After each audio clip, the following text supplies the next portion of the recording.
All right, we are live. Mic check, mic check. I can see the mic is pumping. Just gonna go ahead and try to mute this track as soon as I can.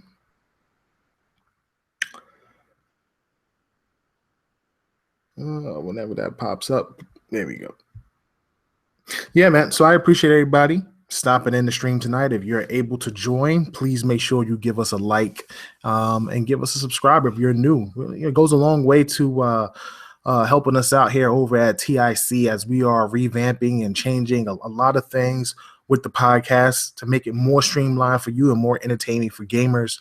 Overall, we've come a long way from being just an Xbox podcast. Don't get me wrong, Tick is still the official premier podcast for Xbox for the Inner Circle Network, but we are working on other entertainment things for other people who may not be into Xbox. And that's just because we're gamers. We're always gamers first. We love all platforms. We love games in general. But some of us just prefer other platforms over others. And I don't think there's anything wrong with that. There shouldn't be at all. I mean, if anybody who believes that there is, then you're not really a gamer. You're in it for the wrong reasons. And that's not a good thing. So, hey, Shawan, what's going on, man? I appreciate you stopping in, brother. Family is good, man. I just put the daughter to sleep, so I kind of held me up a little bit. It's supposed to start the show at 9:30, but I'm here. It's better than not being here. Got a lot to talk about tonight, though. So I'm going to jump right in half a second and get the show and party rolling. And let's see what we can discuss today and what the buzz is in the industry on Super Podshots.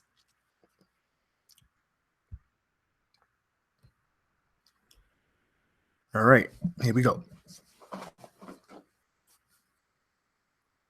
Hey, Expedite, you're now rocking with your boy KOR XKL, the last son of Planet Xbox, and you're listening to Super Podshots. All right, man. So I'm back, another episode, another week, doing some revamping over at TIC, man. You know, we're gonna try to start doing shows every week for Tick Podcast. I'm starting to get my schedule down a little bit. It's a little bit more flexible, finding the right time and stuff like that. Can't do things early like we used to, so we'll have to do some things late. But I am here today, Super Podshots, your boy KOR SKL, and I'm here to talk about some of the things that interest me in the industry. Some news that came out from TICGN, some news that's been buzzing around, some rumors here and there. But, you know, keep in mind, man, anything I do, anything I talk about, if I don't tell you it's a fact, it's not. If I say it's a rumor, it's a rumor. And if it's a theory, it's a theory.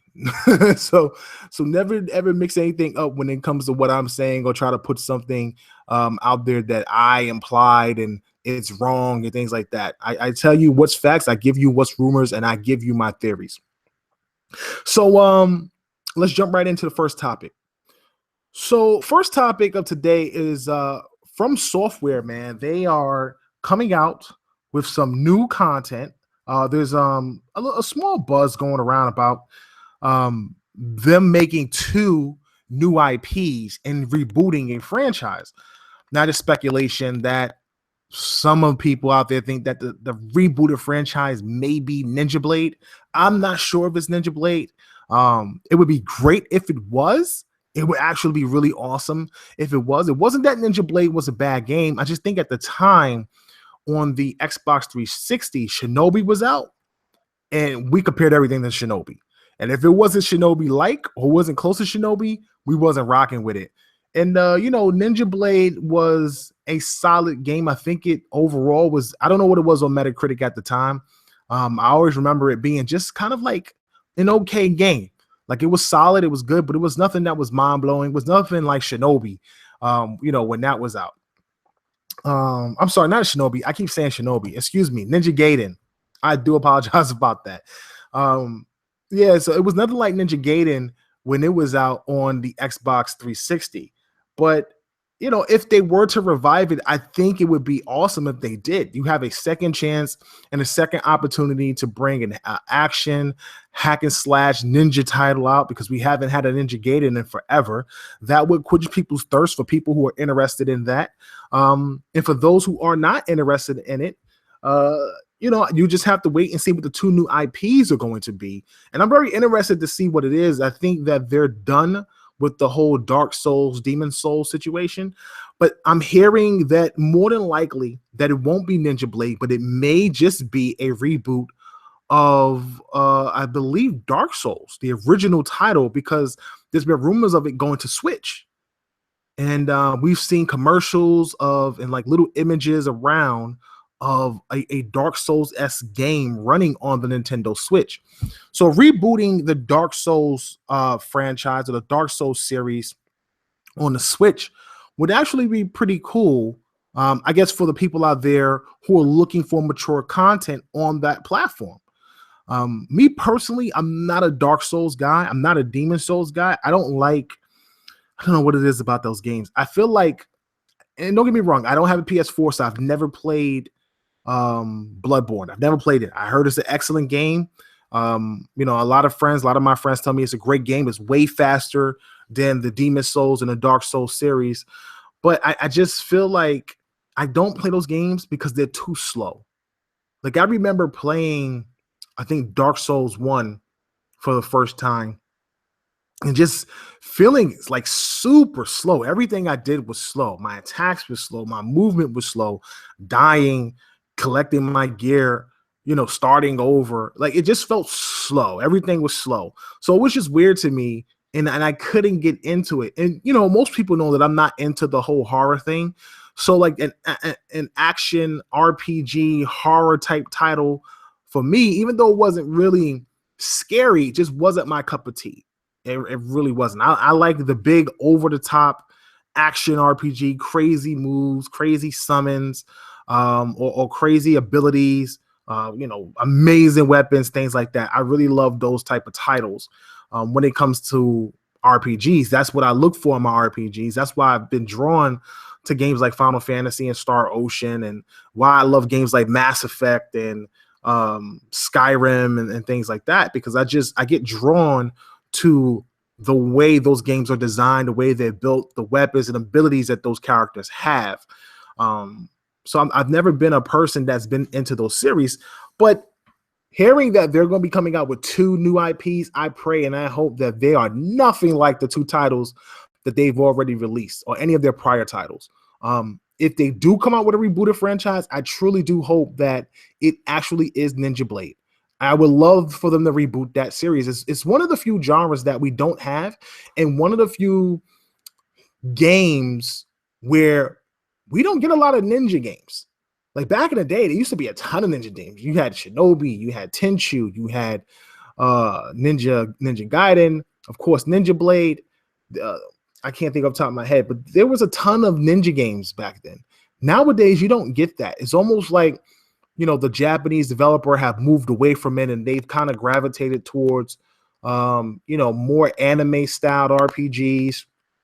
And they've also kind of gravitated towards, I guess you can say, the graphic novel aspect of certain games, and those Demon Souls-esque games as well.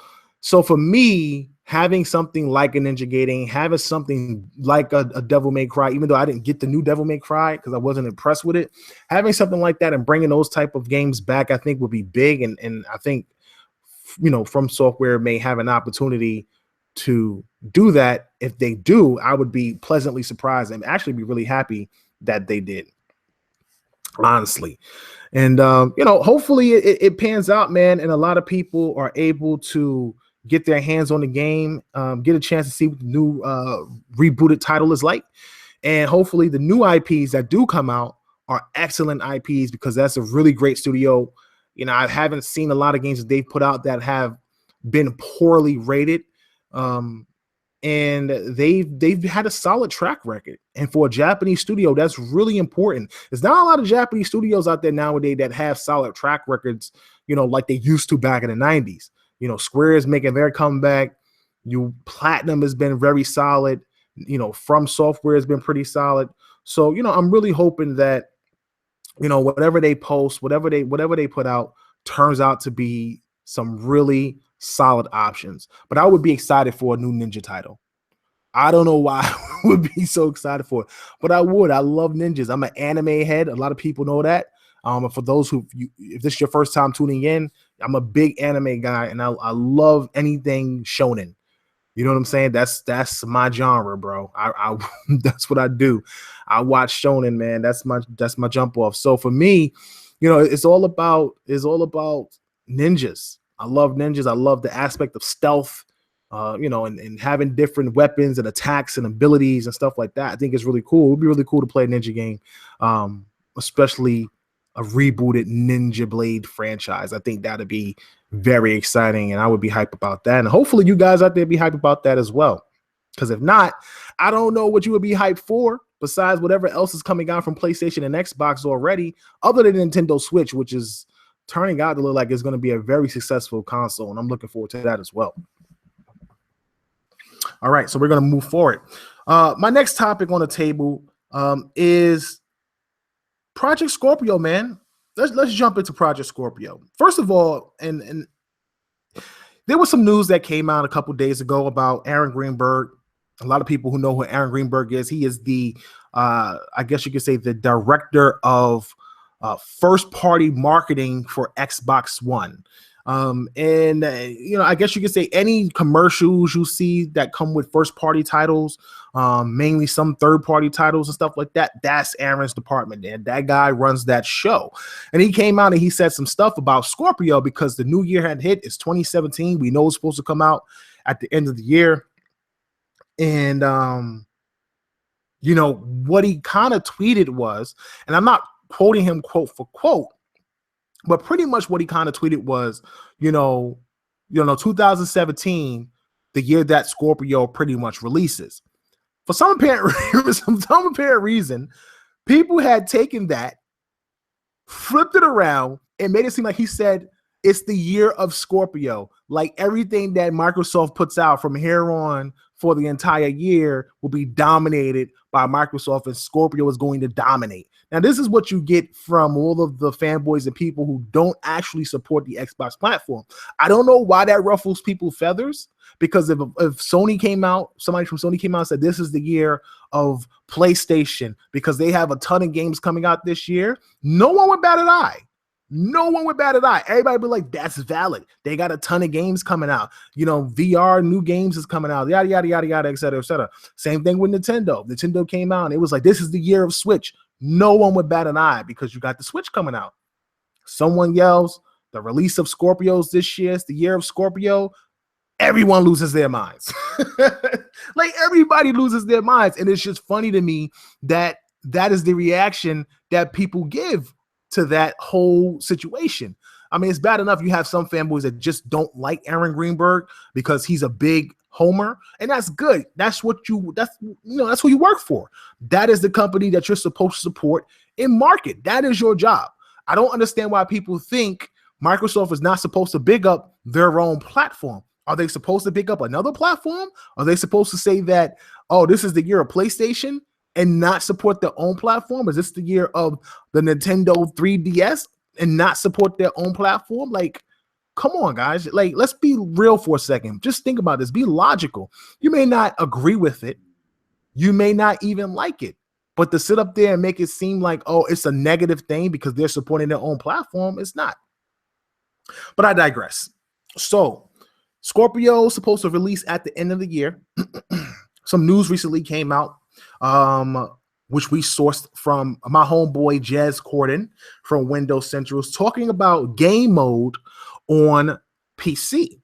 And pretty much what game mode does is it's going to be like this new thing that they're adding because, Windows 10 has had a difficult run the first year. A lot of games came out on it, didn't run properly. Some of them had a lot of bugs. People were looking for patches.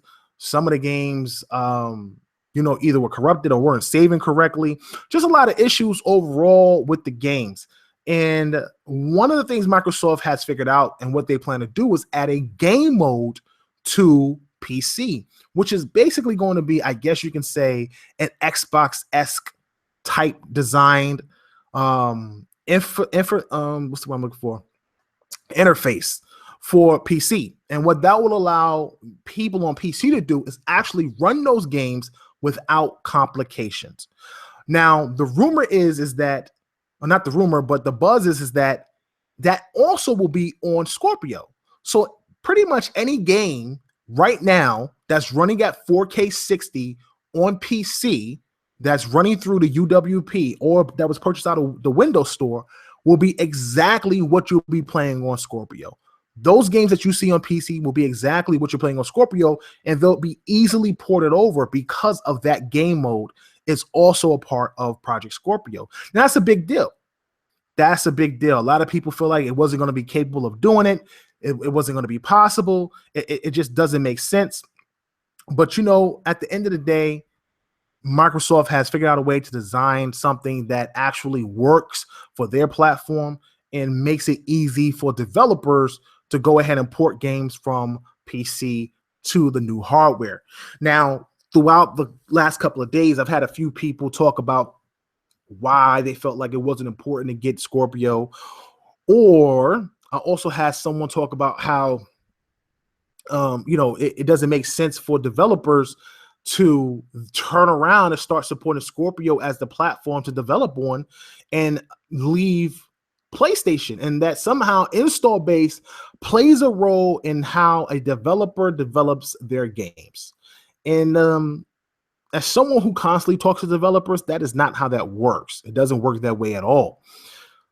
First and foremost, I just want to talk about Scorpio as a platform. Listen, a lot of people are worried about the platform. Will it do 4K? It doesn't matter. The question is, will it perform at a better rate than what you're playing now? And do you want it? And what a lot of people tend to forget is that this console is mainly designed for virtual reality. Both consoles, both PS4 Pro and Xbox Scorpio, are mainly made for virtual reality. And I think a lot of people tend to forget that. They think they're just mid-gen upgrades for performance, graphics, and resolution.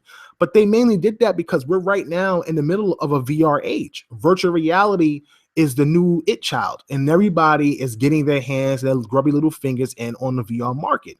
And Microsoft doesn't want to be left in the cold without a VR device, especially with them investing in AR with HoloLens.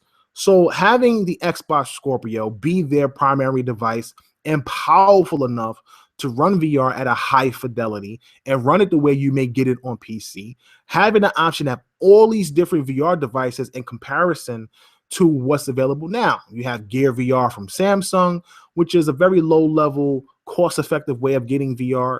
You have PlayStation VR, which has been very successful and actually runs extremely well with the Pro.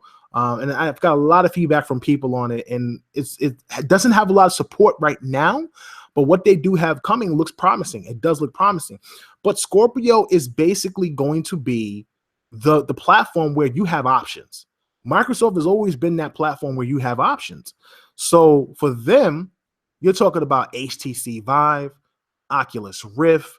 They've already told you at the Windows event last year that they're working with 4 other developers on cost-effective VR without cameras, basically using their HoloLens technology to scan the room and pretty much determine what your location is, distance and width of your area. And to me, that's amazing in itself. Not having cameras, eliminating more objects around you, and just having the VR device be one with you, that's amazing. And they're talking about bringing these devices in at $299. That's lower than what the PS4 virtual reality device is selling for, Oculus Rift and HTC Vive. So, a lot of people have to keep in mind that VR is a big deal. Now, if you're not in the VR, then you got to be all about performance. If you're not about performance and you really don't care about either, I can tell you right now, stick with your Xbox One Slim or stick with your OG Xbox. I don't think a lot of people realize that Microsoft is not selling this console as a new console. It's an Xbox One. That's exactly what it is. And when they sell it, it will become a part of the sales of the Xbox One. Just like PS4, when they sell, they don't separate PS4 Pro sales and PS4 sales. It's just one thing that's being sold. PS4 is a part of the same family, and they'll count those sales all as one. And it's the same thing with Microsoft. I don't know what it's going to be called. It'll be called Xbox One something. I doubt it has a different name from Xbox One, especially after all the talk of it being an Xbox One, an upgraded version of an Xbox One. But it's just crazy that people think that it's a brand new console. And hardware-wise, sure, yeah, you could say that. but it's going to play the same games that the Xbox One does. There's no exclusivity other than VR, which is the only thing that's actually exclusive to the platform currently. There are rumors of smaller third-party developers out there making VR for PS4 and Xbox One, very low-level VR that may be able to be used on the platform. And I recently heard that there was, I don't know who it was, what publisher it was, but there's a developer out there that just made an app that allows any game to be converted to VR. And that's crazy. Now that's crazy. So there's a possibility that Xbox One might get VR after all. Maybe not now, maybe not this year, but maybe sometime in 2018, 2019, if we're not into a completely new generation on gen set at that time. So for Scorpio to be the premium console, whether you buy it or not, whether you buy your games on PC, whether you stick with your Xbox One, it all works out for Microsoft. And I really think it's important for people to know that. So that way, if Xbox One Scorpio sales aren't as astronomical as some may think, as long as the console overall is selling, and as long as Xbox One are like regular Xbox Ones and OG Xbox Ones are continuing to sell, it's all great for Microsoft. That's what matters. So hopefully, when we get this device, it lives up to everything they've been talking about. The interview we had with Albert Pinello, and everything we've been speculating on what it can do power-wise, at least what they've announced and what we talked about at E3, as far as what we overheard with AMD about actually those being the base specs and actually having higher specs than that. We'll see what happens. I'm not sure, but we're not that far off. And I think Microsoft may actually do an event prior to E3 just to get the Scorpio news out the way so we can actually see what is going to be happening at E3 with the games on Scorpio. And that's a big deal. That is a big deal, as well as new announcements of new IPs and so on and so forth. So one of the things that I wanted to talk about with Scorpio as well is that I had a conversation with a guy, and I don't know if he was a PlayStation supporter. I'm not sure if he was an Xbox supporter. He seemed like he was an Xbox guy. I mean, it really doesn't matter. But one of the things he brought up was whether Scorpio would then become the de facto console for developers, third-party developers, because of the power of the console. And would they stop using the PS4 as a de facto console to develop games on and then port over and on down when they have Scorpio as the device that they can use to get the highest fidelity for console games? And his argument was that install base played a major role in a developer's choice on what platform they develop on. And I literally sat there and was like, I don't know what you're talking about, because install base plays no role unless you are an independent developer and you don't have the budget to put the games on multiple consoles, or you're a studio that doesn't have a large budget at all and you're just going to put it on one platform because that's what you can afford to put put it on at first. That's where install base plays the biggest role. For developers, the biggest factor when it comes to developing games is ease of use. The easier it is to put a game out, that is the console that they use. It really is the truth. The reason why 360 was so great with third party over the PlayStation 3 was because it was just easy to manufacture games on it. It was just easy to do. You were able to do it quicker than PS3. The games look better. Some of them look better than PS3. There were some objects and some things missing in some games for PS3 in comparison to the Xbox 360. Third-party support overall for the games were just better. It just was. Now, first-party titles on PS3 were excellent. They looked amazing. And it's not to say that the 360 first-party didn't look amazing. Those looked amazing as well. But, the Naughty Dogs and stuff like that, games like Killzone, I have to admit, when I had a PS3, man, when I saw those games graphically, Killzone for the first time, like Killzone 2 for the first time. Oh my God, blew me away. Blew me away. I was just in awe of graphically how impressive it was. It really was impressive. And I hadn't seen anything like that on 360 at the time. So I was really awestruck by that. But when it came to everything else, Skyrim, Grand Theft Auto, et cetera, you can go on and on. The games just ran better. And it's vice versa this generation.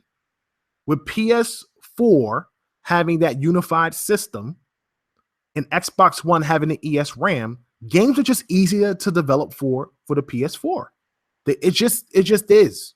Now, Microsoft is saying that the porting process from PC to Scorpio is like 24 hours with a 90% port rate. Like literally, when you port a game over, I believe it's actually closer than that. When you port a game over from PC to Scorpio, you're literally porting 95% of everything that you've built on PC over to Scorpio. This is what they're stating. 95% of the game that runs on PC would damn near be completed and ported over to Scorpio. From there, you just have to make your adjustments and your optimizations. That is insane. That is insane. That's a big deal. That's a big deal. And I'm hearing Switch is also easy to port for. Develop for as well. It's very easy to develop for the Nintendo Switch. So, I mean, normally you don't build a game on a lower platform and work your way up. You build your game on the most powerful platform you can, which normally is PC, and you port and work your way down. That's what you're supposed to do. That's why everybody and most developers use PCs, because it's easy, it's familiar, everything works on there, and you port as you go. Now, you have some developers that have dev kits from PS4, and they make the games on PS4 first, and then they port over to the Xbox One. Most of those companies are indie developers. A lot of times they get the PS4 dev kit, they build the game first on PS4, release it. It's a time exclusive, take a year, take 6 months. Next thing you know, they're porting over to the Xbox One. They're making their adjustments. And, 5 or 6 months later, they're releasing it on the Xbox One. That's how that works. So for anybody out there that actually thinks install base plays a role in development, especially a company like Rockstar or EA or Activision or Ubisoft, it doesn't. It doesn't. And that's a very far reach for someone to think that. And I'm not trying to call anybody out. Don't get me wrong. I'm not trying to rip anybody. I'm not trying to play anybody. I truly hope that, whoever the person was that I had spoke to at the time understands that, whatever they thought, I'm not trying to criticize them and make them seem stupid. I'm just trying to make sure they understand how video game development works. And that's the way it goes. So, Scorpio has a lot of potential. It comes out this year. Nintendo Switch drops in 2 months. Oh, big news. Mass Effect Andromeda comes out in March. Oh my God, I can't wait. I'm excited. I'm hype. Now I'm really hype. I was hoping it came out at the end of the year. Now I understand why they say they don't even have anything for Scorpio yet, because Scorpio ain't coming out no time soon. But you'll have your updates for the Pro. You'll have your updates for the Pro. March 21st? Dude, that's like 2 months away. Oh my God, I'm excited. I'm hype. Wow, I'm hype. I can't wait to get my hands on this, man. I can't wait to get my hands on it. I really can't. So I'm definitely excited for it, man. I'm looking forward to what we got coming out this year. I'm really looking at Nintendo Switch, man. I'm really impressed with what I've been seeing, what I've been hearing about the platform. It's going to make a great complement to my Xbox One S. And I'm looking forward to picking up Scorpio at the end of the year. I'm stacking for a new TV. I still got to get those TV guys on sometime within the next couple of weeks. I definitely want to get the Sony guy and the Samsung guy on so we can do a comparison and let you guys know what is the best TV to get for Scorpio currently and what's affordable. That's the key point. Can you afford this television? Is it going to break your pockets knowing you got to get Scorpio that's probably going to be $499 at launch? And that's pretty much what it sounds like it's going to be, $499 at launch. I doubt it'll be anything higher than that. I mean, it will be, don't get me wrong, there will be a $599 console. I can guarantee that, but more than likely it will be a tiered platform. So maybe 2 terabytes at $599, 1 terabyte at $499. I don't see it going below $499 based on the initial specs. We need more information on the CPU and GPU and the feature set for the console as well. But on the initial specs, I see it at $599. I don't think I see it higher than that. I don't think I see it higher than that. So, the next set of rumors coming out is that Ryse, the game that a lot of fans, surprisingly, at least the hardcore fans, have been begging for or trying to ask Microsoft to bring back, Ryse Empire. Now, speaking to some of the guys, great fan of the show, Louisiana Shark, shout out to Shark. He was able to, show me some of the images, supposedly the secret images in a secret conference for this secret game called Ryse Empire from Crytek. Now, I'm sitting here saying to myself, is that real? Can that be real? Is that real? And most people are defunct, like they're trying to debunk it. You got guys over at GAF, you got guys on different forums. Oh, it's fake, it's not true, it's a rumor.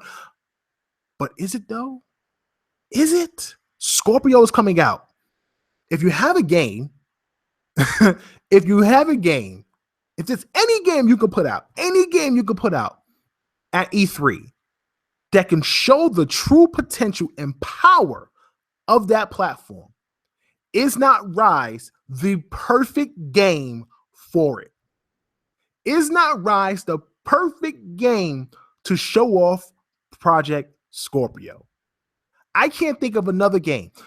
Listen, you could put Forza 7 on there, okay? But we all know Forzas always run at 1080p 60 because they're circuit racers. You don't have a lot happening in the background. Most of the Forzas are not dynamic and stuff like that.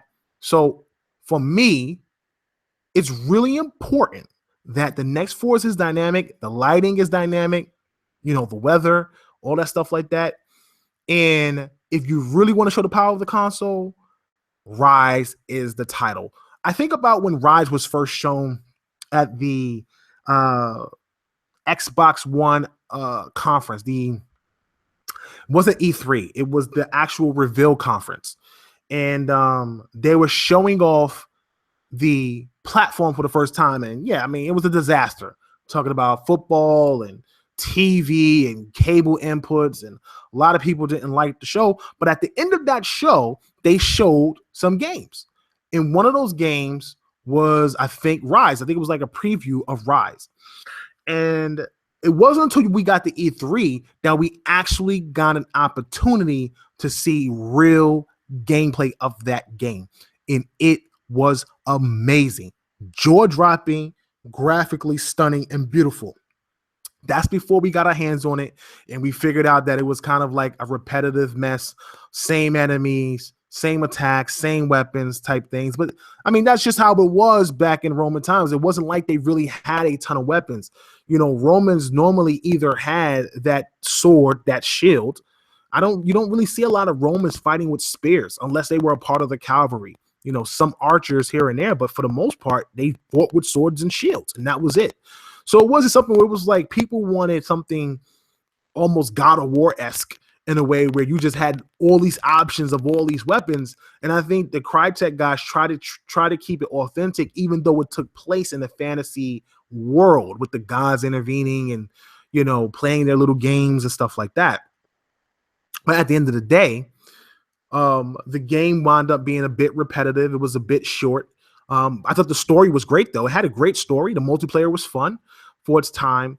And I think it deserves a reboot. And I really did. Well, out of all the games that Crytek had, that was one of the few franchises I felt if Microsoft purchased had the potential to be a big franchise for them because they could do so much with it, with these gods playing with mankind, and picking different warriors throughout history and time to be their champions as they play their games. I just think that's an amazing concept to me. So for them to then turn around, if they come out with this game, Rise of the Empire, like Ryse ... Empire. First of all, Empire alone sounds epic.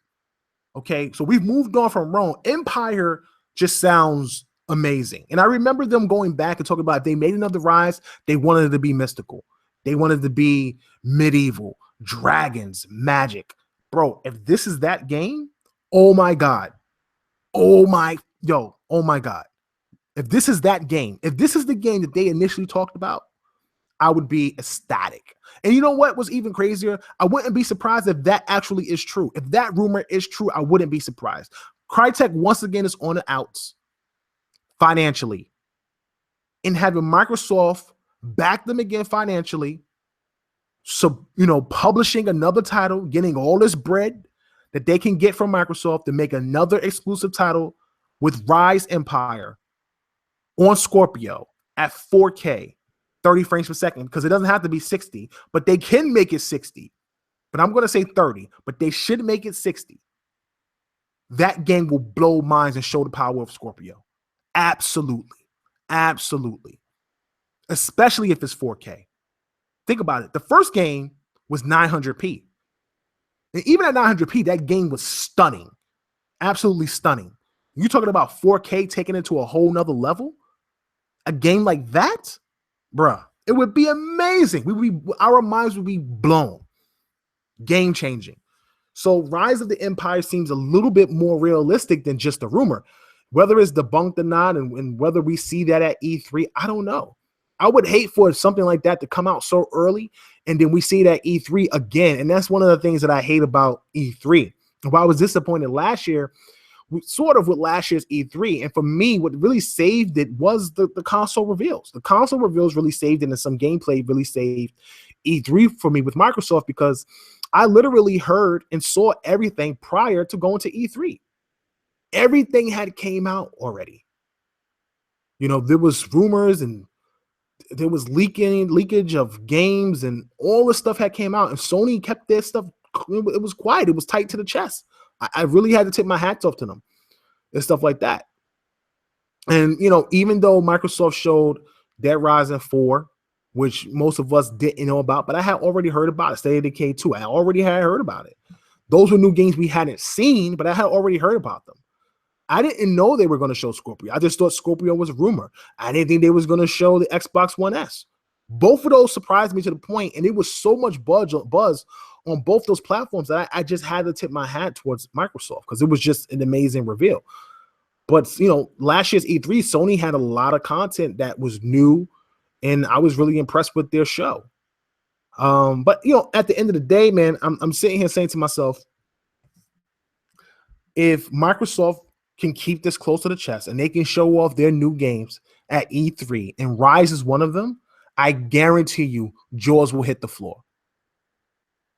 And everybody, at least the hardcore, will be buying an Xbox One Scorpio for Ryse of the Empire, or Ryse Empire. I keep saying of the Empire. It's just Ryse Empire.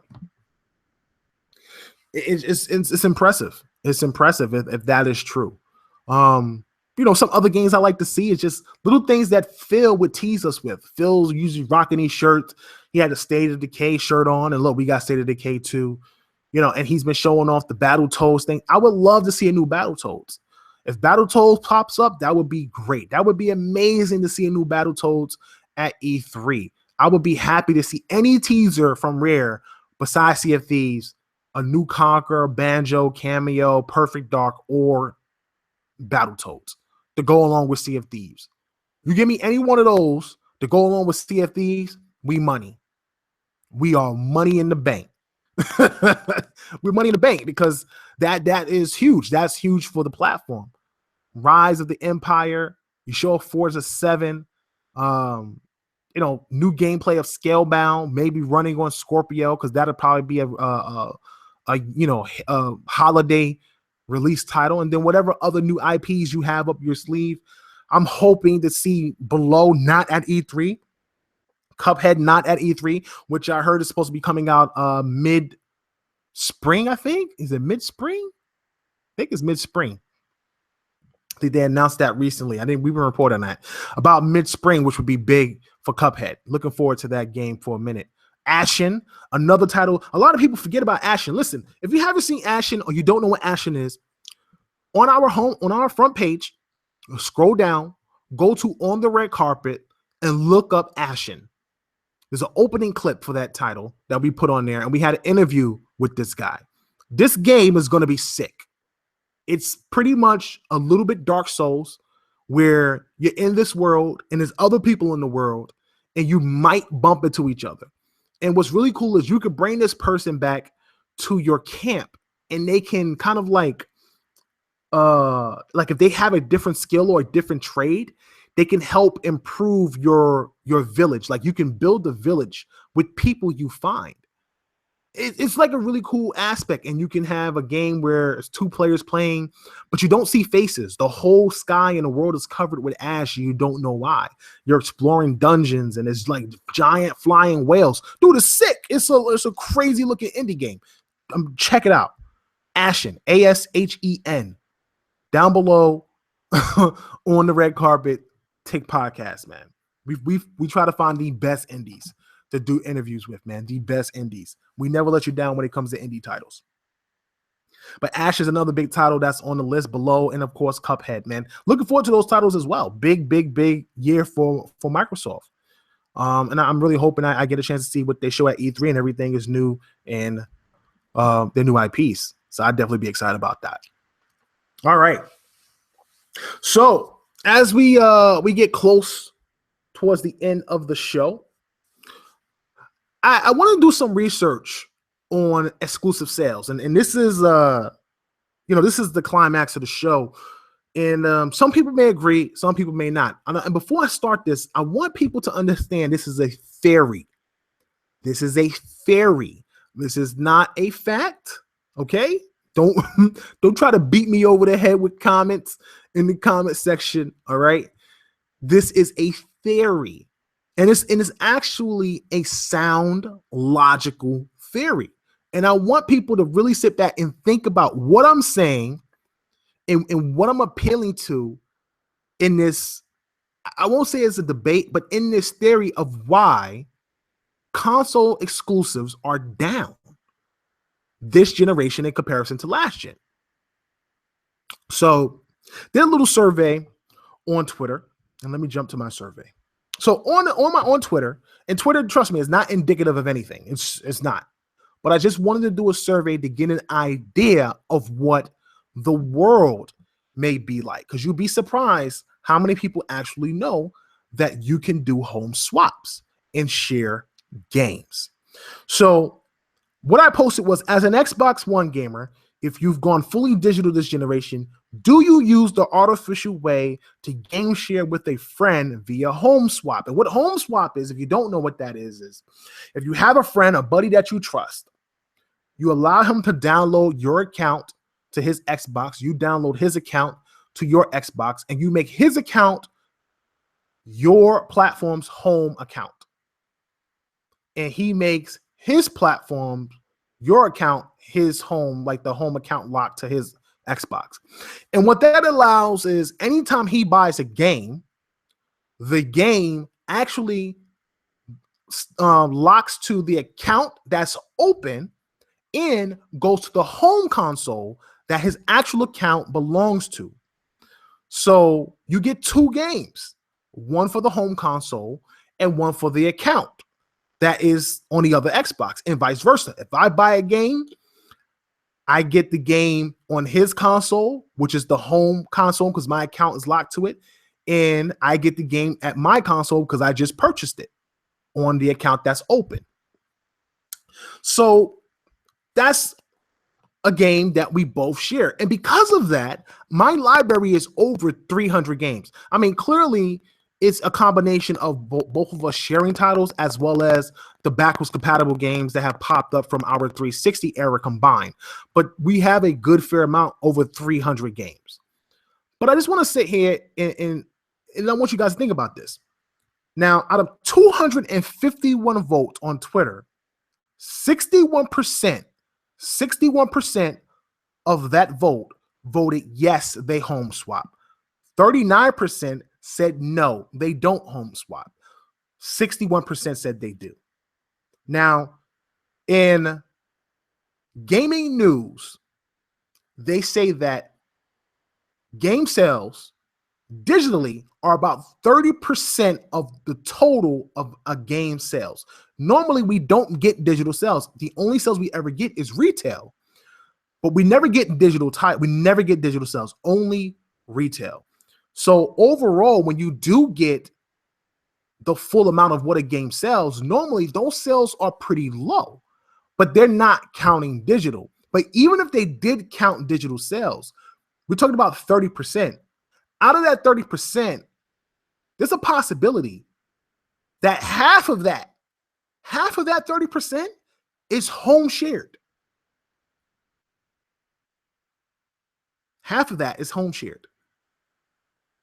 Meaning, instead of getting 2 copies being sold out, only 1 copy is being sold out and shared between friends.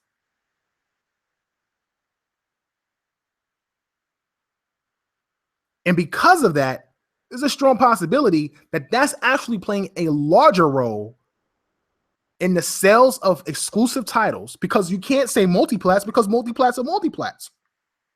Multiplats sell on multiple systems. So they kind of make up for that deficit where if you buy an exclusive title and your friend gets it, it kind of makes up for it because you have that platform on other games. But the exclusives for both PS4 and Xbox One are not doing what they did last generation with 360, where digital was not as prominent. Digital sales were not as big last generation compared to this generation. And yet, you have an install base of 25, maybe 30 million on Xbox and 50 million or more on PS4. And these games are not even hitting 5, 6, 7 million per exclusive. I think right now, Halo is around 5 million.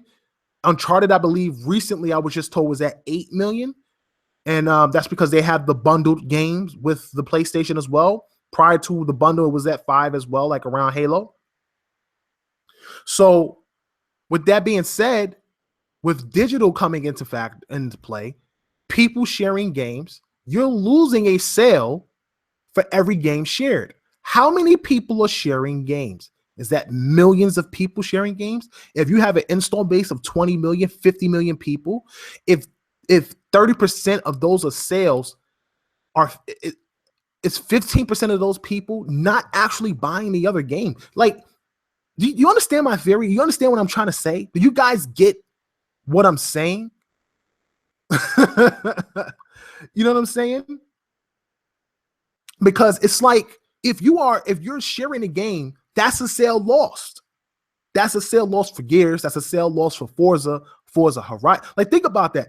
A lot of those titles that normally would do 1-2 million sales aren't doing 1-2 million sales. We're in a digital age. It's harder to count those digital sales, but they don't include them. But if you did include them, how much of that is missing that additional sale because of home sharing?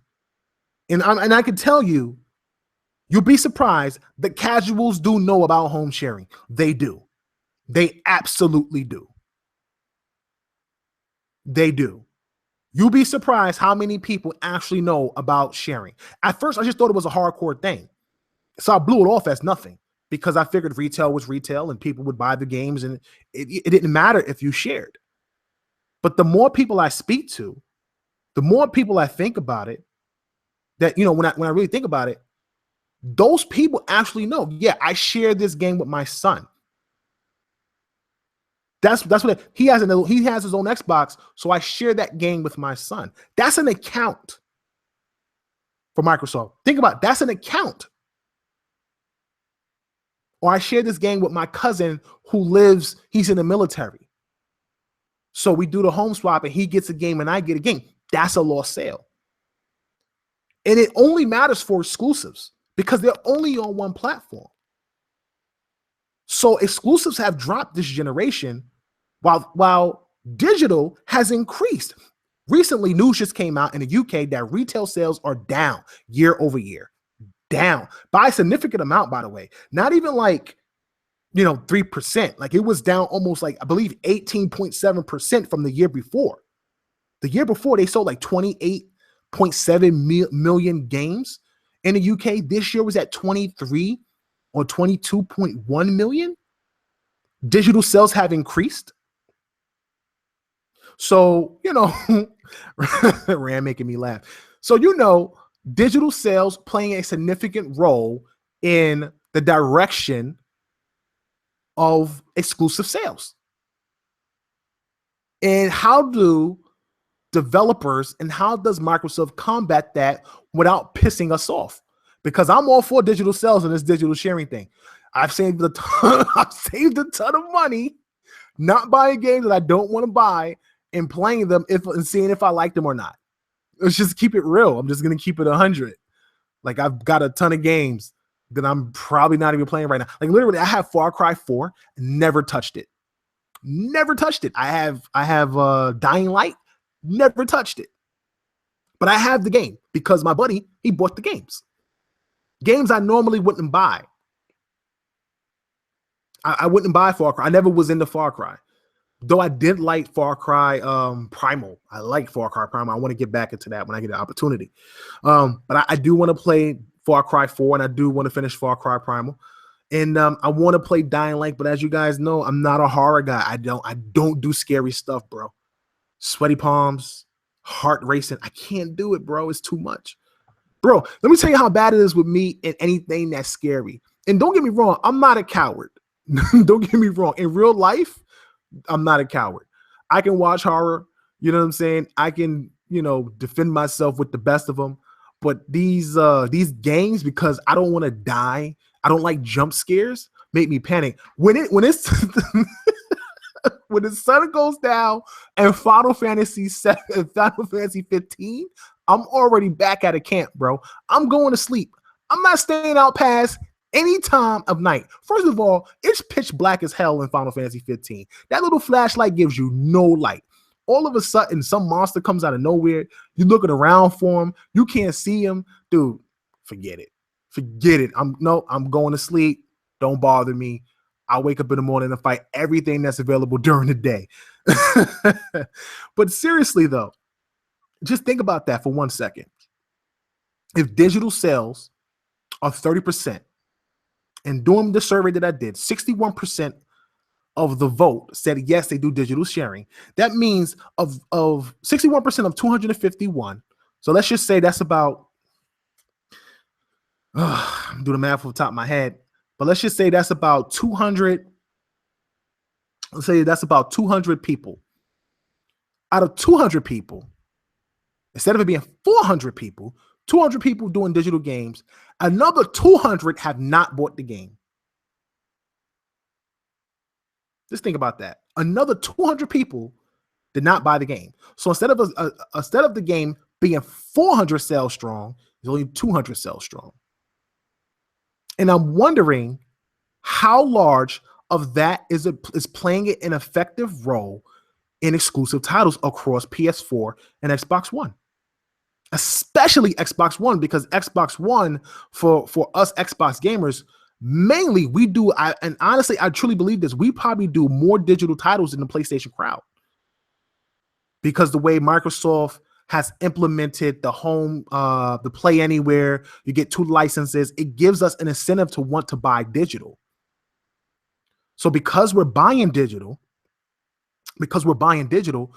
it just makes sense that if you get a game and you got a friend and you're sharing with them, they're not getting that title. They're not purchasing it, and that's a sale loss. And if Microsoft catches on and any developers catch on to that, I'm just trying to figure out how do they combat that without really hurting, what fans are doing. Because honestly, you're kind of killing the dev in a way.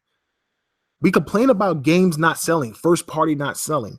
We complain about new IPs not selling, but maybe they are selling. Just the other half isn't getting the money. There's half of that that's not getting the money. They're not getting the sale. So, that's my theory on it. That is my theory. Whether it's strong or not is up to the listener. It's up to you guys to sit there and decipher what I'm talking about. But being honest and logical about the situation, it actually makes sense. It does. 30% of digital sales doesn't sound like a lot until you factor in how many games are sold. If 5 million games are sold, 30% of 5 million, that's a lot of games. And if 30% of that 5 million are actually shared games, that means that's another 30% that didn't buy the game. That's another 30% that didn't buy the game. So I don't know how to combat that, but that's my theory. And that could be one of the reasons why, and I'm not saying that's the main factor, I'm just saying that could be one of the reasons why exclusives aren't selling like they used to. And some exclusives this generation that we felt should have sold extremely well, like Forza Horizon 2, Sunset Overdrive, Quantum Break, aren't selling the way they're selling. Because game sharing is a strong possibility that's actually putting a dent in some of the sales. So, we'll see what happens in the future, man. Microsoft has a bright future going forward. A lot of titles coming out through the course of the year. A lot of games coming out, man. Been talking to a lot of people, trying to set up a ton of interviews over the next couple of months. Man, we just got so much going on over at Tick. And I'm so secretive about everything because I don't want anybody to steal nothing. I'm like that paranoid. I don't know why I'm that way. It's like I want to trust people, but I don't trust nobody. Like, here's what's crazy, right? For all the guys out there who are part of the Xbox community, I don't really associate myself or my brand with many people. I don't. I kind of stay, like, if you really watch what I do, like what we do at Tick, we kind of stay to ourselves. We don't really bump with, don't get me wrong. I support other podcasters. Absolutely. I've even reached out to other podcasters to come on the show, but it's not often that I really bump with other podcasters or kind of do anything mutual with other podcasters. I rarely do that. I really do. And it is not that I don't want to. It's just that I've invested so much that I would be upset if something that I was doing that could possibly be big for me got leaked or was used by somebody else. And I don't know if that's just me being paranoid, but you never know. It's hard to trust people, And then you look at what's happening in the community with, the fans and certain podcasters flipping the script on people. It's weird, man. It's hard to trust people. I only trust my team. That's all I trust. So, that's just how it is, man. That's how it is. But Microsoft looks like they got the ball in their court. The ball's in their court. They have an opportunity to really grab as many fans and as many people as they can this year with Scorpio. If the price is right, if the games are there, and everything needs to work, and they need to market. They have to do better marketing with their games. They have to. I sent a tweet out to Aaron Greenberg. I said, listen, Aaron, love you, brother. You gotta market Scalebound to death. I want to see it everywhere. I want to see Spanish commercials. I want to see Arabic commercials. I want to see this thing in so many languages. I don't care what the budget is, make it bigger. Scalebound is one of those titles that is something you can't brush to the side. I felt like Quantum Break wasn't marketed enough. I just felt like it. I felt like this is how I feel with Microsoft marketing this generation. This is how I felt with Microsoft's marketing this generation. Microsoft will have a game. You won't hear anything about this game until 2 weeks before this game comes out. You will see every commercial in the world for this game 2 weeks before this game drops. They did not do that last generation. Last generation, you would see billboards, commercials, toys. You would see everything they could possibly put out on their biggest franchises everywhere at all times. And I get it. Maybe the marketing budget changed. Don Matrick was a loose goose. He had the keys to the bank, and money was just falling out. That's just how it was with him. Maybe they got Phil on a tighter leash, and financially, he can't do what he wants to do or what they did last generation. But I feel like when it comes to new IP, to me, they need to be marketed more than the old IPs. To me, Halo 5 needs no marketing. It's Halo. You give us a date, we know when Halo's coming. The Halo base will get it. The Halo base is the ones that's going to support you anyway. The Halo base is going to get it. The Gears base is going to get it. The Forza base is going to get it. A game like Quantum Break, a game like Recore, a game like Scalebound needs massive marketing. Sea of Thieves, massive marketing. The new Crackdown, massive marketing. I think it needs to be pushed. And everything that's great about those games need to be bullet pointed. People need to know what makes these games special and why they can either only get it on Xbox One, Scorpio, or Windows 10 PC. And only on Windows 10 PC. Because I was actually a bit upset that they put Quantum Break on Steam. And it's not because more gamers got to play it, but to me, it negated the whole talk about Windows 10 and Xbox. When you start to move games from 10 to Steam, your point and your marketing about exclusivity for Windows 10 and Xbox kind of gets thrown out the window. And if it can happen to Quantum Break, it can happen to any game. So, man, that's just my theory on it. And I'm hoping that Microsoft really supports these games.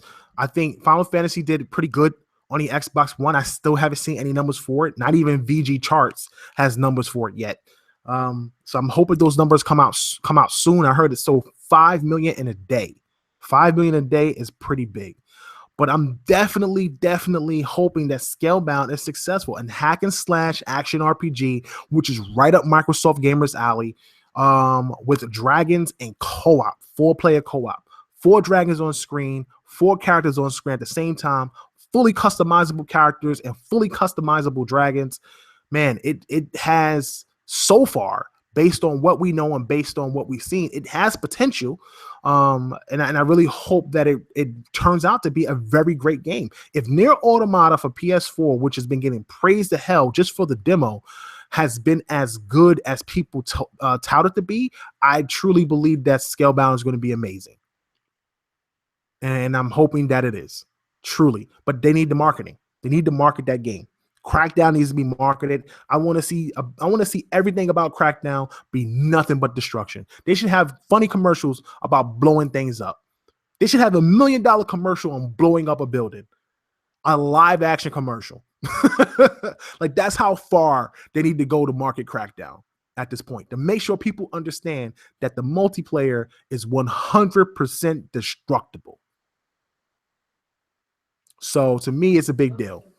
And the same thing with Sea of Thieves. Sea of Thieves is Rare's first chance at becoming the storied franchise that they once were with Nintendo in early Xbox 360 and Xbox. Now that Kinect is kind of faded, the Kinect Sports thing is over. Sea of Thieves is finally an opportunity to get Rare back in the seat of being who they are. Market that game. If you got to get Johnny Depp, I would get Johnny Depp. What about? Okay. So, I think it's really important that they market that to death, and they do what they have to do as much as they can, man. I would be excited for it, and I would definitely be ecstatic because they need it. They really need it. I don't think they've done a great job marketing this generation, and I don't think they've done a great job marketing internationally. It's something that they have to do, and something they have to work out. So, give me 1 second.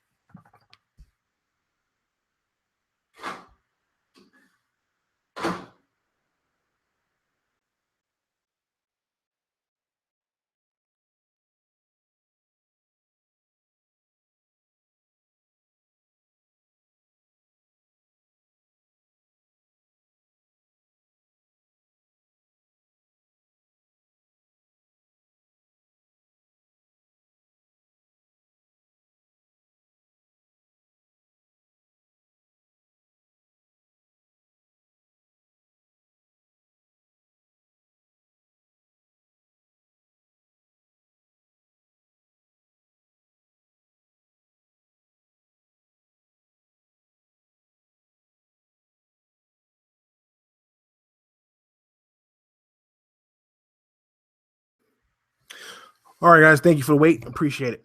Yeah, man. So listen, that's pretty much it for the show, man. I just really wanted to give you guys a quick rundown of, what's popping in the industry, what I think is pretty hot right now. Just to do a recap, I really hope that Fromsoftware is able to reboot a franchise that we haven't been playing now. Like I don't want to get Dark Souls or Demon Souls rebooted and put on Xbox One or something like that. Or be rebooted just to put on Switch. Just give them a port, call it a day. You're going to reboot a franchise, reboot something we haven't played in a really long time. If Ninja Blade is that game, then make it Ninja Blade. If it's something else, then make it something else. I truly hope that the new IPs that they're working on are actually new IPs and not similar to what they've already put out. So I'll be excited about that. Ryse, Empire. It's a big deal. It's a big deal. And I really hope that Microsoft is working with Crytek again, and it is a game they show off for Scorpio, because that is one of the few titles I think that can truly show the power of that platform. Of course, as well, the year of Scorpio. And listen, I'm not saying it's going to be Scorpio is shutting everything down. That's not what I'm saying. I'm just saying this is the year Scorpio comes out. This is the year Microsoft has a very strong chance to really show who they are as a platform holder and as a console manufacturer. And hopefully they put out some amazing hardware and we get some amazing games to go with it. I would definitely be excited for that without question. So definitely looking forward to all that, man. And hopefully we have a pretty great year. And of course, my theory on sales, man. My theory on sales still stands. I think that a lot of people take for granted that when it comes to exclusive titles, I'm not saying multi-plat, but when it comes to exclusive titles, there's a strong possibility that game sharing plays a major role in how much games are selling exclusively. If you're just doing a comparison based on last generation, this generation, the rise of digital sales on Xbox and the rise of people sharing, it's having an effect. And as we get larger and larger and we share more and more, it's having an even greater effect. And I think at some point, somebody's going to have to look at that and say to themselves, something's got to change or something's got to be done in some sort of way to stop this, because these games are getting more and more expensive. People hate DLC. People complain about microtransactions, but this is what you get when these games are costing an arm and a leg to make. Some of these games are like millions and millions of dollars to make. The gaming industry is damn near bigger than the movie industry. We all know this. So it's just funny to me that people complain about microtransaction and DLC. And don't get me wrong, I'm not a fan of DLC, especially when the DLC is actually a part of the game or part of a story. But at the same time, I understand why they do it, because they might not make all their money off that initial game sale. Those initial few game sales, those first couple of months, unless you're a mega third party like Activision or EA dropping a Battlefield or Call of Duty or something like that, or Rockstar with Grand Theft Auto, you're not recouping that back without putting out DLC or microtransactions. So some companies that do that, I understand it, because a lot of games cost a ton of money and they may not recoup. And people just can't keep making games just to make them. And it's like fans want to have their cake and eat it too. It's like, I want this game to be amazing. I want this game to be the most beautiful game I've ever seen graphically. No, I don't want microtransactions. Yes, I'm going to share this game with my buddy. One copy. You know what I'm saying?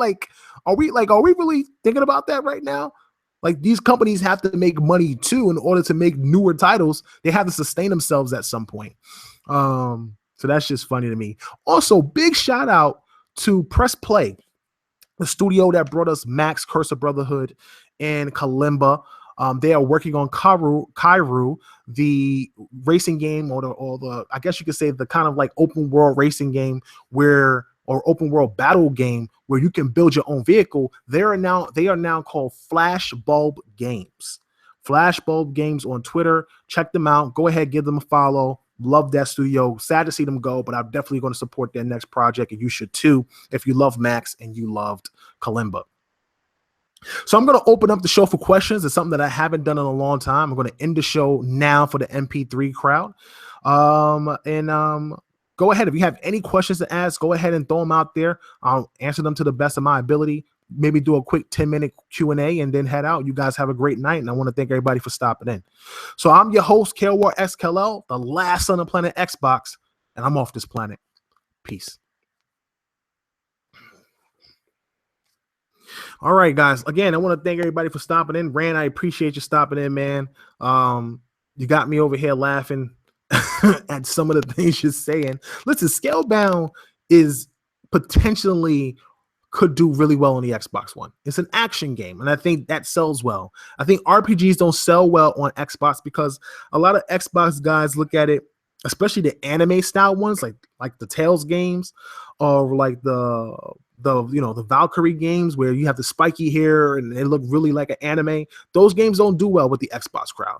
But I think games like Final Fantasy, I think games like Ninja Gaiden, you'd look at Ryse, even though Ryse isn't a JRPG, the hack and slash genre or the action RPG genre does very well with the Xbox. Western RPGs do very well with the Xbox. So I think a game like Scalebound could do really well with the Xbox crowd. And if it's marketed right and it's pushed right, you show a lot of action. You show the dragon fighting with you. You show some flight sims here and there with the dragon. You get fighting giant monsters. I think it can really appeal to the Western crowd. I really think it can.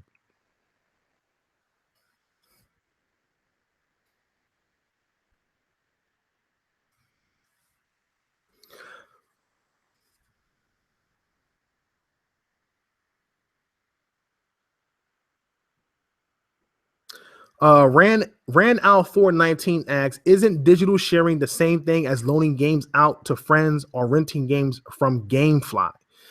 It is, but it's kind of different because at the rate that people are buying digital titles is different from retail.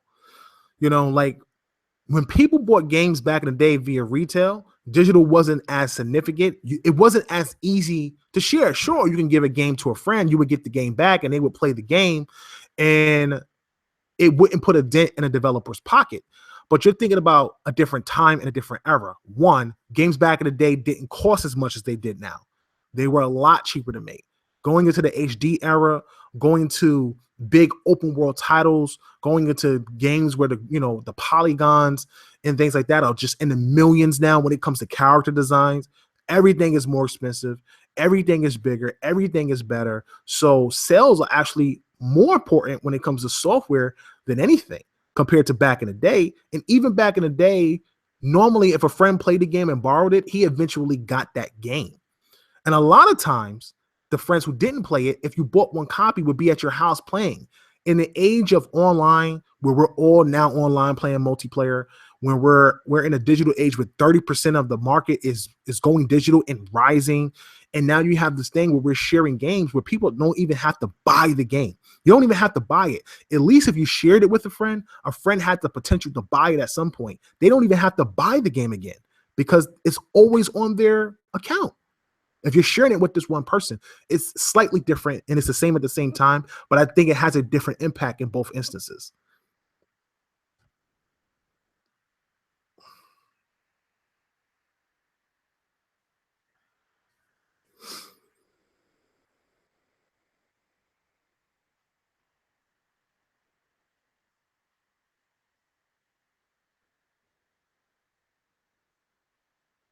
Caution Q says, if we don't see posters of that dragon in stores like GameStop around the time Scalebound comes out, then that's bad news. I agree. Like when I go to a news website like IGN or GameSpot, and normally when a big title comes out, they have promotion for that title. They had a big promotion with Uncharted 4. I've seen the banners on the side for Uncharted 4 and N4G in IGN. I've seen Halo on IGN. If I don't see Scalebound on any of these websites, or if I don't see Scalebound at Best Buy, marketing wise, or at GameStop, if I don't see commercials running on YouTube channels and on TV, that's a problem. That's a major problem. And a game like that needs to be marketed because it's different. It's different than what you normally get on Xbox. And if you really want to appeal and grab that niche base, you need to do it. You need to market the game. You have to market the game and let people know the only place you can get it is either on a Windows 10 based PC that could run it or an Xbox One. You can't get it on PS4. You can't get it on Nintendo Switch. It's highly important that that's promoted as such. And if they want to sell that title and get that base, they need to do it. It's one of my arguments that I had last week about why having games that had niche appeal was important. And the reason why I said it was important was because even if that game sold a little bit, let's say the game didn't break 1 million. Let's say the game sold 900,000 copies. Let's say they had 3 games like that sold 900,000 copies. You know what? That's 900,000 people that will buy your console again because they can only get that small title or that niche title on your platform. So when you come out with the big titles, there's an opportunity that 900,000 people will buy that game as well. And people keep buying your games because you have this diverse lineup of mega hits and smaller titles that appeal to large fan bases and small fan bases. Microsoft has to get off this trip of, if it ain't big, go home. They can't do that. They cannot do that. This is why my last show wasn't a disrespect at Phil at all. I love Phil Spencer. That's my dude. You know what I mean? He's done a lot for the podcast, big supporter of Tick. You know, great close people. We chat often via DM and we chat when we get a chance to see him at E3.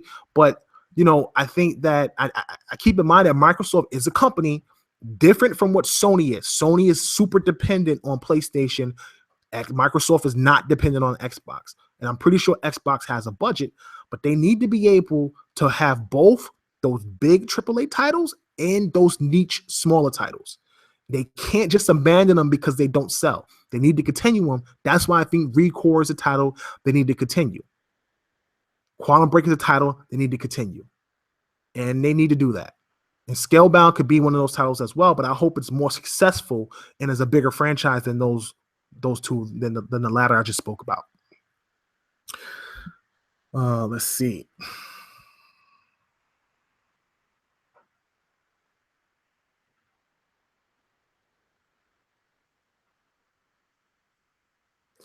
Kelvin Brandon asks Phil about Sunset Overdrive sequel using cloud compute technology similar to Crackdown 3. I don't know if that works. The reason why I don't know if that works is because I don't, you know what's crazy? I'm not a fan of Sunset. I might be one of the few people that don't like Sunset Overdrive. I have the game. I really tried to play it. I really did. Like I really tried playing the game. I just don't like the constant moving. It's not for me. I don't like the constant jumping, swinging, bouncing, shooting, bouncing, jump. It's annoying. It's annoying to me. I bought the game though. I supported it, but I'm not a fan of it. But I don't think it works because you have to do those things. You need the environment in order to play the game. You need buildings and you need places to jump and bounce. If you destroy those things because of destruction, I don't think that works. It kind of defeats the purpose of the game, and you wind up getting swarmed by those soda monsters or whatever they were.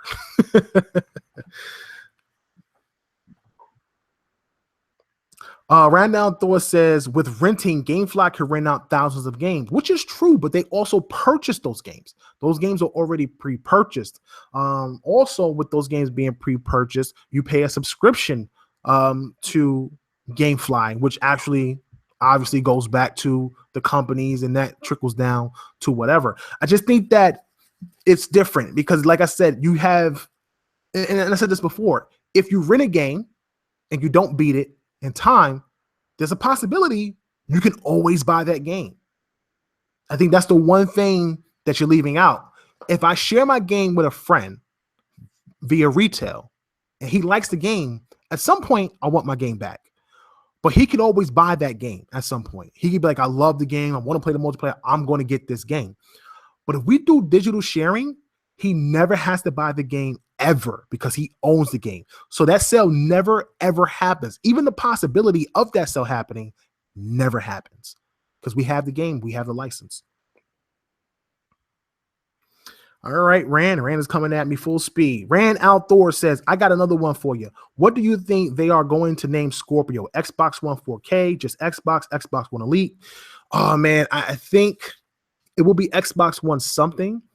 I hope it's something dope. I hope it's something cool, man. A really cool name. I don't like Pro.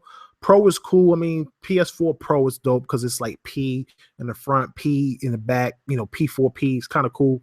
I think Microsoft should definitely do something different. Xbox One. I don't know. I'm thinking of like some crazy stuff, but it definitely has to be something that really lets it know it's at the top of the food chain. It's at the top of the food chain. You know what I'm saying? Like it is the end all be all of consoles. It needs to be that type of title. I know they already have the Xbox One Elite, but it needs to be something like that. Something elite, something primo, something prime, something supreme, something where it is at the top of the food chain to promote and let people know when you buy this box, you're buying the best console, most powerful console ever made.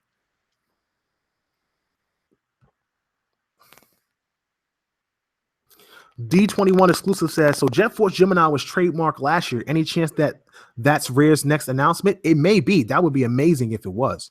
Sea of Thieves in 1 year, Jet Force Gemini the next year. I would be ecstatic if that was to happen. I've never played Jet Force Gemini. I was one of the few people who didn't have an N64. I had a Super Nintendo, which I loved, wanted to get a 64, but the cartridges was $70 a piece. It was insane. $70? Wasn't getting it. So I wound up getting a PS1. Wound up becoming a PS1 fanboy, bought a PS2, I bought a Dreamcast and fell in love with Dreamcast until it died. And then I eventually folded and got a PS2 and was awestruck with everything on PS2. Mark of Cree, I will never forget the first time I played Mark of Cree. Amazing game, published by Disney. It was like one of the first games that had the combat where you press circle, X, Y. It was almost Batman-esque in a way, where each enemy had a reticle over the head based on the direction you are, and you would press circle X or Y, and you would attack them and move from side to side, and you would do fatalities, like you would stab a dude with a spear and lift him up, and his body would slide down a pole. And I was like, this was made by Disney? Like, what? This is insane. Yo, Mark of Cree was so fire, bro. If you've never played Mark of Cree on PS2, if you got PS Now and is on there, get it. Trust me, it was an amazing game back in the day. But PS2, that was my console, man. That was my console of choice back in the day. And they lost me with PS3 and 360 came out, and that was all she wrote. That was all she wrote. De Niro Primero, he says, if you could only throw huge marketing dollars to one upcoming game and that said game would get a sequel, what would it be? Damn, that's tough. That's tough. That is tough. It's like me personally, I would throw it behind Scalebound, but they don't own Platinum.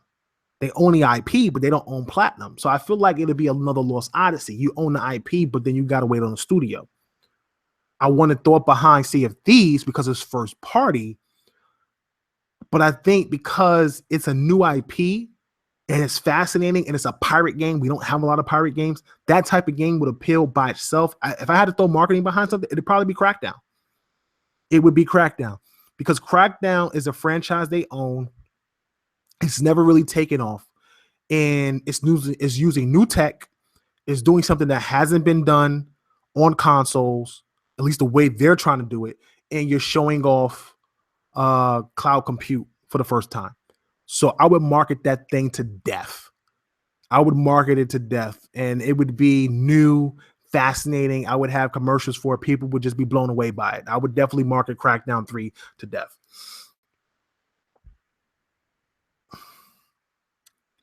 Roger Reed asks, if Scalebound fails, do you think new IP are done on Xbox One? If Scalebound fails, I don't think new IP will be done. I just think we'll get less of them and we'll get more Halos, Gears, and Forzas. That's what sells. That's what people want. It's disappointing, and I really wish the studios would do other games, but that's what they built those studios for. But those games, they're safe. Those are safe bets. Microsoft, Halo's going to get you 2-3 million. Forza will get you 1 million, 2 million, and Gears will get you 1 million or 2 million. You know that you'll get that with those franchises. So that's a sure thing. And if they're trying to sustain money, they'll keep pumping those things out yearly, just in different formats, which I'm not a fan of. Having like literally, we've had a Halo almost every year. Different, but if you think about it, we've had a Halo almost every year. We've had Halo Master Chief Collection, right? We've had Halo 5. This year, we've had Halo Wars Definitive Edition if you pre-ordered it. A lot of people didn't think about that. Thought it wasn't going to be a Halo this year, but you actually got a Halo. The Definitive Edition dropped early if you pre-ordered it. Then you're getting Halo Wars in the beginning of next year with Halo Definitive Edition.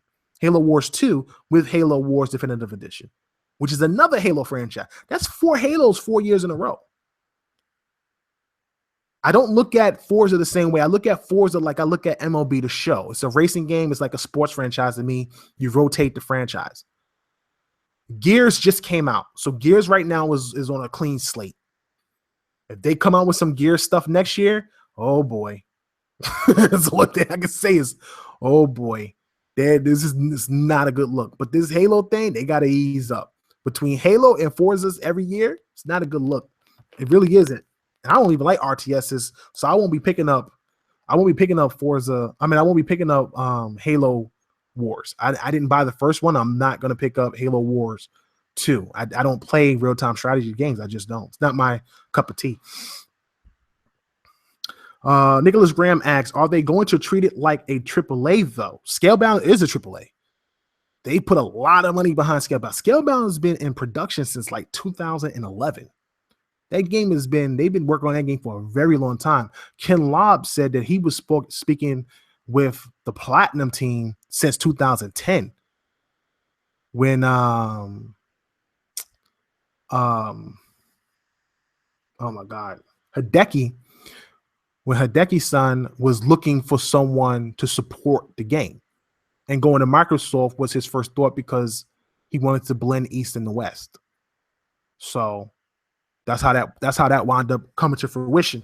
And hopefully he doesn't regret his decision.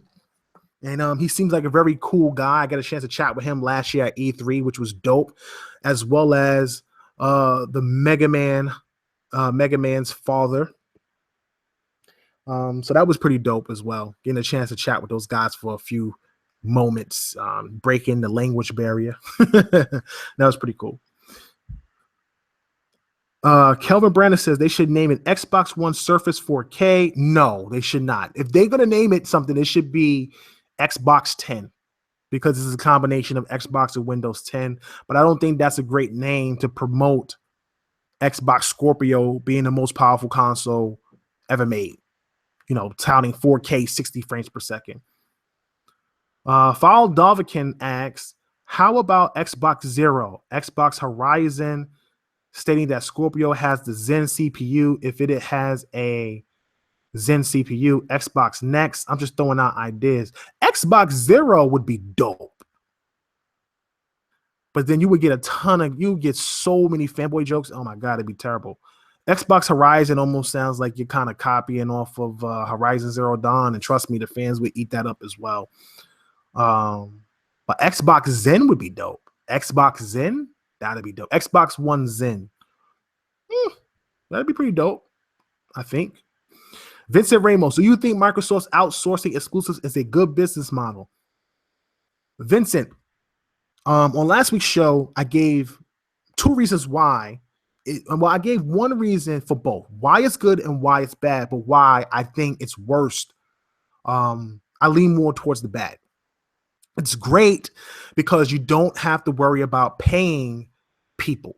Like when you own a studio, you have to pay for the building they're in, you pay for the equipment, you pay the employees' salaries, you pay for the budget, you pay a lot. Like there's a lot. You pay for the marketing. There's a lot that goes into that. So you eliminate all of that. You know, especially if maybe you don't have the talent that you thought you might have with the studio, but you go to a talented studio that has the talent and you outsource it third party, and you just pay for the production of the game and you pay for the marketing. You don't have to pay for nothing else. That's on that studio. All you're paying for is the production of the game and the marketing.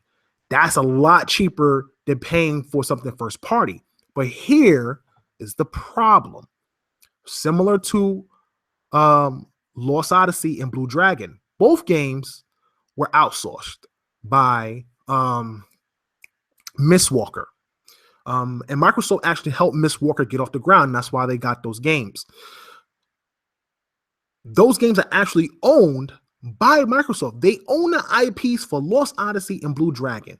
Though Blue Dragon was on the 3DS, Microsoft allowed that game to be on the 3DS. Kind of like how they allow Minecraft to go out, even though they own Minecraft, but Minecraft was already a multi-plat. But they allowed Blue Dragon to be on 3DS, but you haven't seen Blue Dragon on any other platforms, letting you know that it's not actually a multi-plat. You haven't seen Lost Odyssey on any other platform, letting you know it's not a multi-plat. Microsoft owns it.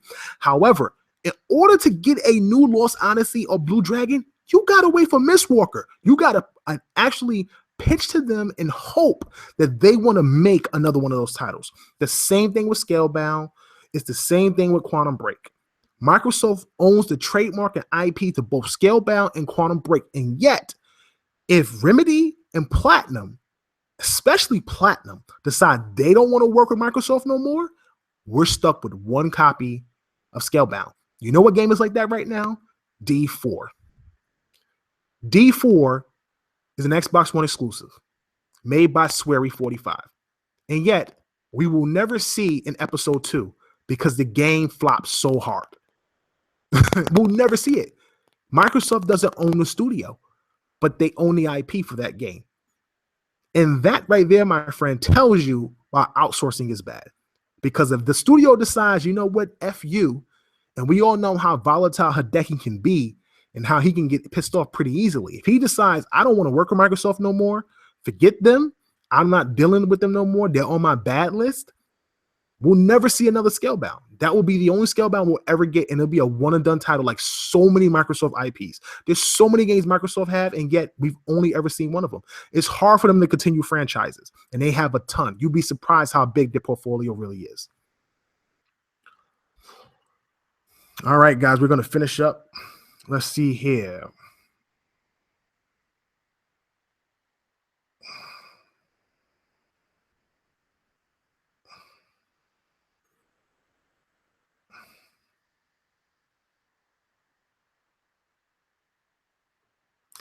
Zanero Primero says Xbox Infinity, the only console you need till infinity. I actually like that name, Xbox Infinity, Xbox One Infinity. I think that was supposed to be like the Xbox One name back in the day. Somebody was making a rumor of that. Xbox One Ultra, I like that.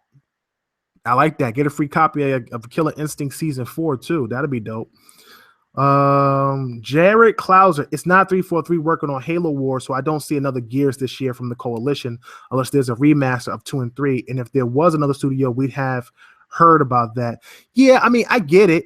And I understand it's not another studio, but it's still a Halo franchise at the end of the day. A lot of people don't care that it's just an RTS or it's an alternative to the Halo series. It's just Halo. It's just another Halo.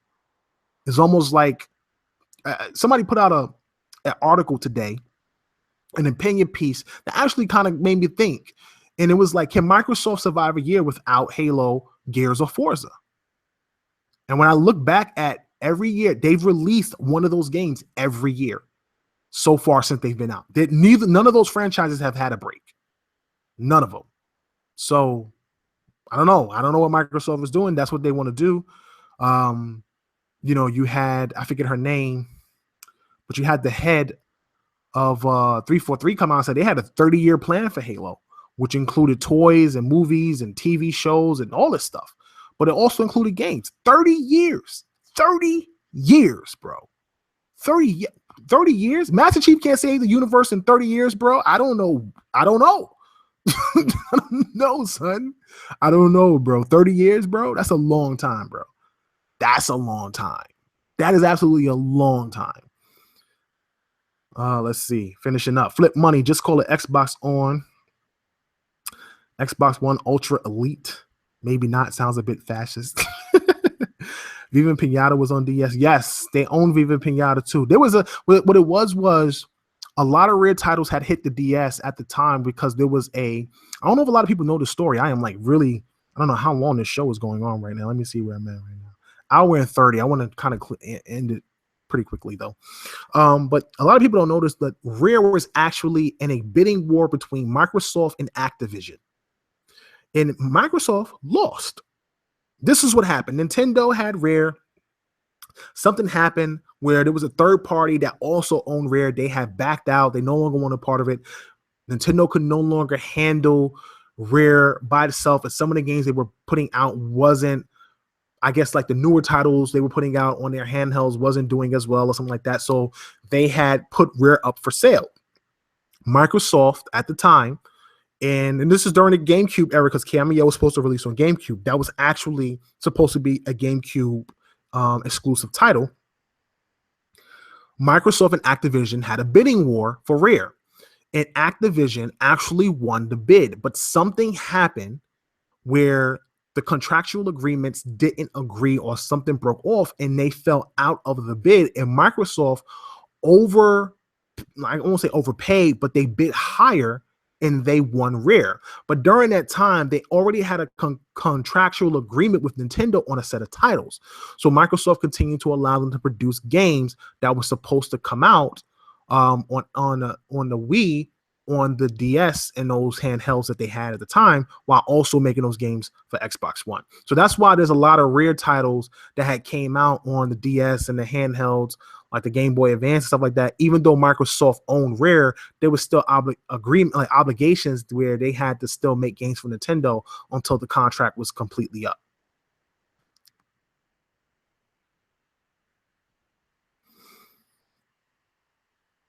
All right. Dinero Primero asks, you have a blank check and can buy one franchise out there and make it exclusive to Xbox. What would it be?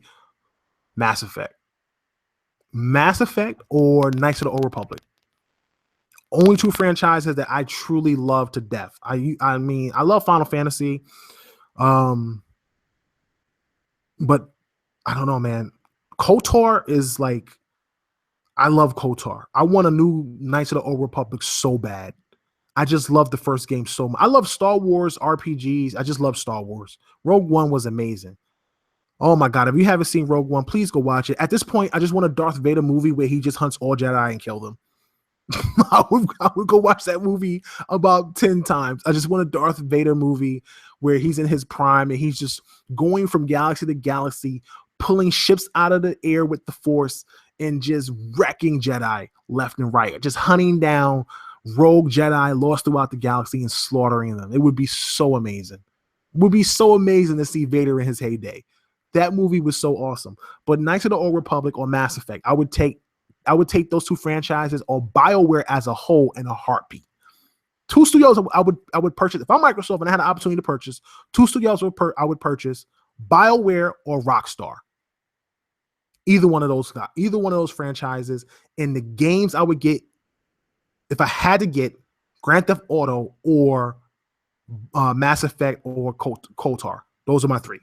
I don't care about nothing else in the world. Those three titles, must-haves for me. Must-haves.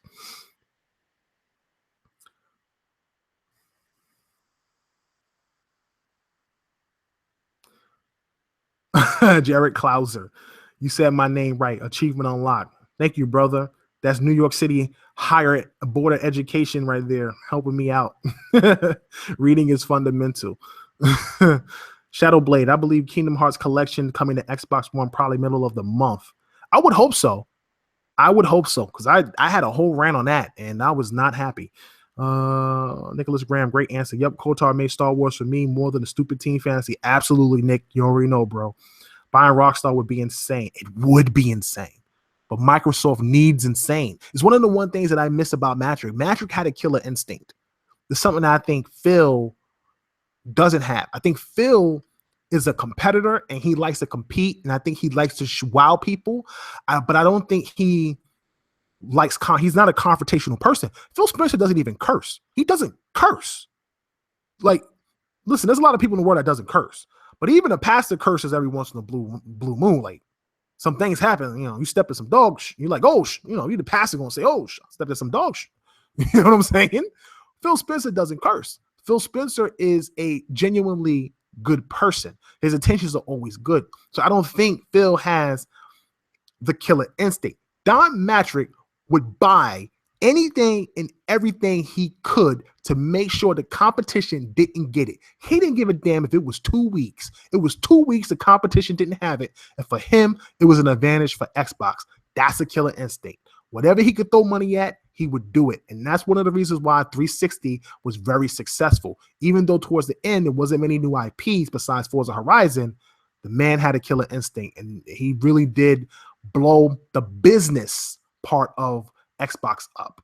From Xbox Live's behind the paywall to adding all of these features and Netflix, like the dude did his thing, man. He did. You gotta give Don Matrick some credit for some things. Wasn't a great outspoken person, wasn't a people person, didn't know how to talk to media, but he had the killer instinct. So my hats go off to him for that. But I like Phil Spencer a lot more. Very down to earth, very genuine person, very respectable, very likable. All right. And finishing up, buying Rockstar would be insane. Would never happen, but would be bananas. Absolutely would be bananas, man. Listen, I want to thank everybody for the support tonight, man. I had a very fun time chatting with everyone. And it's still, wow, 33 people watching right now. I really appreciate the support. Absolutely love you all for this. I just didn't think that I had been gone for so long with the baby and taking care of her and the wife and the new job and stuff like that. So it's just been very hectic, but I'm doing a lot. So I'm going to end the show, man. I just want to give everybody a heads up. Make sure you get a chance to check out ticgn.com. Please go ahead and support us over there. Sign up now while you can. We'll be opening forums when our new site revamp. The new site revamp is going to be bananas. You don't even understand how much money we've invested into the new website. We're talking about a rank system for you guys. When you come in and you join, you start out as rank 1. As you make posts, comments, you share, you level up. And when you hit a certain level, if you hit the top level for the month, we give you a reward. That's what we're doing for our fans. We're not begging for your attention. We're not begging. We're not giving giveaways, on a regular basis every day or something like that. You know what I'm saying? But we're still rewarding our fans for the support and stuff like that. So I think that's really cool. You get to rank up. You get new achievements, new names, new color schemes. It's going to be pretty dope. And our forums are going to be bumping. I'm going to make sure the forums are always bumping and on point. And I can't wait to do that. We'll have author of the month. We're going to have integrated Twitch streams, integrated YouTube. All the stuff will be built into the site. The site will be redesigned. It won't even look like the original site. And it's just going to be a great place to come. And I'm hoping that you guys are able to support that as well. I'll be opening up a new RSS feed for Double XP, which is PlayStation versus Xbox debate show, Multiverse. And we're actually working on a Tick PlayStation podcast. I am not a part of that. But I have to do it because that is a part of the Inner Circle Network, and that's what we do. When you a boss, you got to expand. You got to reach to the other side. I got to be bipartisan. But that's what they say in that's what they say in politics, right? Bipartisanship.